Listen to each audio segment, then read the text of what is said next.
আমার ক্লাসে সবাইকে স্বাগতম। আমি আছি জাকির স্যার তোমাদের সাথে। আজকে আলোচনা করব এইচএসসি আইসিটি এর চতুর্থ অধ্যায় ওয়েব ডিজাইন পরিচিতি এবং এইচটিএমএল। আজকেও কিছু বিভ্রান্ত দূর করে দিব।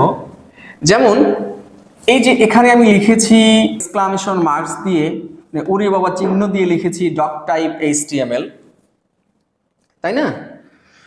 তো এই যে ডক টাইপ এইচটিএমএল, এই ট্যাগটা আমরা দিব কি দিব না, বা কখন দিব বা কখন দিব না, এটা দিলে কি হবে, না দিলে কি হবে? দেখো, এটা না দিয়ে যদি তুমি এটা দিয়েও শুরু করো, তাও কিন্তু তোমার প্রশ্নের উত্তর ভুল হবে না। এটা দিয়ে শুরু করলেও কিন্তু প্রশ্নের উত্তর হবে এবং তুমি ঠিক যা মার্কস তাই পাবে। তো এটা না দিয়ে এখান থেকে লিখলে কি হবে? এটা 4 ভার্সনে লেখা বোঝাবে। কি আমরা বুঝতে পেরেছি? আমাদের এই এইচএসসি আইসিটি দিয়ে যে প্রশ্নগুলো আসে সেটা লেখার জন্য এইচটিএমএল 4 ভার্সনই যথেষ্ট। তো এটা দিয়ে লিখলেও হবে। এটা দিয়ে লিখলে কি হবে? এটা দিয়ে শুরু করলে কি হবে?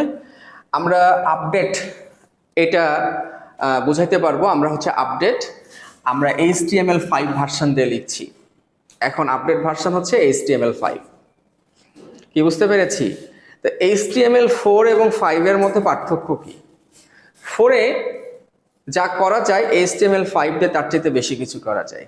তার মানে 5 এ যা আছে HTML4 এ তার চেয়ে কিছু কিছু সুবিধা ফিচার কম আছে। যে কারণে HTML5 যদি তুমি ইউজ করো, তার মানে এটা ঘোষণা করা মানেই তোমার HTML5 এর যা যা আছে তুমি সবকিছু ইউজ করতে পারবে। সুতরাং এটা লিখলে তো তোমার ভুল হচ্ছে না প্রশ্নের উত্তর। এই একটা ট্যাগ লিখতে আর কত সময় লাগবে?